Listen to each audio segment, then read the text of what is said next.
दरबारामध्ये खरं तर ठुमरीचा उगम झाला आणि तिथूनच ती प्रचारात आली. नवाब असले तरी राज्यकारभारामध्ये शासनामध्ये तसा रस कमीच होता.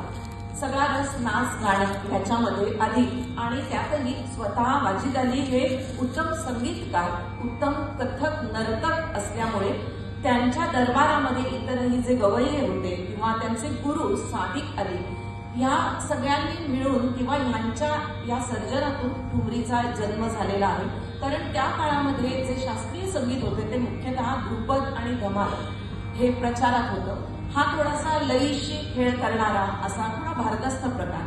तर ह्या लोकांना असं वाटलं की ह्यापेक्षा थोडंसं वेगळं, थोडंसं शृंगारी आणि कथक बरोबर जे चांगलं पेश करता येईल अशी एखादी गायकी निर्माण व्हावी आणि ह्यातूनच ठुमरीचा जन्म झाला. त्यामुळे ठुमरी आणि कथक हे खरं तर हातात हात घालूनच आलेले आहेत. म्हणूनच नृत्याशी फार जवळचा संबंध या ठुमरीचा आहे. अशीच एक पुढची ठुमरी